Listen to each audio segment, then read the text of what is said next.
Hello guys, welcome back to my channel. இன்றைக்கி நம்ம சேனலில் ரொம்பவே புதுசான ஒரு சைட் டிஷ் ரெசிபி செய்ய போகிறோம். வாங்க வீடியோக்குள்ளே போகலாம். அதுக்கு முன்னாடி நம்ம சேனலை மறக்காமல் சப்ஸ்கிரைப் பண்ணிவிடுங்க. பக்கத்தில் இருக்க பெல் ஐக்கானையும் தட்டி விட்டுருங்க. மேலும் வீடியோஸ் கூட மோட்டிவேட்டிங்காக இருக்கும். ஃபஸ்ட்டு கேஸ் ஸ்டவ்வில் ஒரு நான்ஸ்டிக் கடாய் வச்சுக்கலாம். கடாயில் 2 பத்த தேங்காவை இந்த மாதிரி சிறுவை நறுக்கி சேர்த்துக்கலாம். இதை தொடர்ந்து ஒரு 2 நிமிஷம் லோ ஃப்ளேமில் நல்லா வறுத்துக்க போகிறோம். எண்ணெய்லாம் சேர்க்காமல் இந்த மாதிரி ட்ரை ரோஸ்ட் பண்ணிக்கலாம். இப்போ 2 டேபிள் ஸ்பூன் அளவுக்கு எள்ளு, நான் கருப்பு எள்ளு சேர்த்துருக்கேன். உங்ககிட்ட வெள்ளை எள்ளு இருந்தாலும் சேர்த்துக்கலாம். எள்ளு சேர்த்துட்டு கூடவே 2 டேபிள் ஸ்பூன் அளவுக்கு வேர்க்கடலை, வறுக்காத வேர்க்கடலையாக எடுத்துக்கோங்க.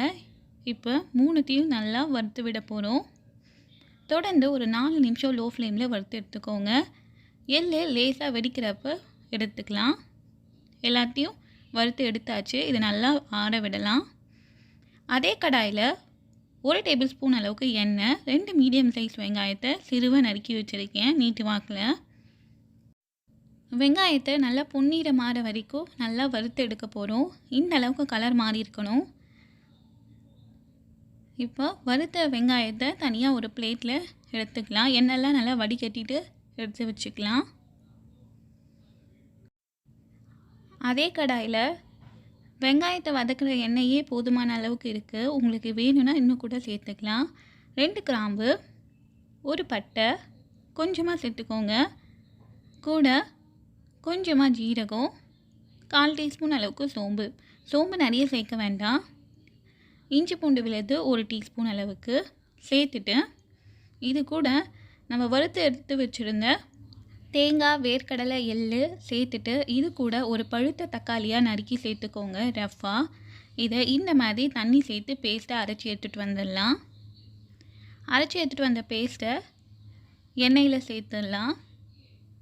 சேர்த்துட்டு இப்போ மசாலாலாம் சேர்க்க போகிறோம். 1 டேபிள் ஸ்பூன் அளவுக்கு தனி மிளகாய் தூள், 1/4 டீஸ்பூன் அளவுக்கு கரம் மசாலா, 1/4 டீஸ்பூன் அளவுக்கு மல்லித்தூள் சேர்த்துட்டு மசாலாவோட பச்சை வாசனை போகிற வரைக்கும் நல்லா வதக்கி விட்டுக்கலாம். மசாலாவோட பச்சை வாசனைலாம் போயாச்சு. பாருங்கள் கிரேவி எவ்வளோ க்ரீமியாக இருக்குன்னு. இப்போ அரைச்சி வச்சுருந்த அதே மிக்ஸி ஜாரில் கொஞ்சமாக தண்ணி சேர்த்துக்கலாம். உங்களுக்கு கிரேவி இன்னும் தண்ணியாக வேணும்னா இன்னும் 1 டம்ளர் தண்ணி சேர்த்துக்கோங்க. இந்த கிரேவிக்கு தேவையான அளவுக்கு உப்பு சேர்த்துட்டு லிட் போட்டு க்ளோஸ் பண்ணிவிடுங்க. ஒரு 6 நிமிஷம் லோ ஃப்ளேமில் விட்டு எடுத்துடலாம். 6 நிமிஷம் கழித்து எண்ணெய்லாம் நல்லா பிரிஞ்சு வந்திருக்கு பாருங்கள். இப்போ நம்ம வறுத்து எடுத்து வச்சுருந்த ஆனியனை இதில் சேர்த்துடலாம். வெங்காயத்தை சேர்த்துட்டு நல்லா கலந்து விட்டுடுங்க. ஒரே ஒரு முறை கொதி வரட்டும். இந்த மாதிரி கொதி வந்தவுடனே நிறுத்திடுங்க.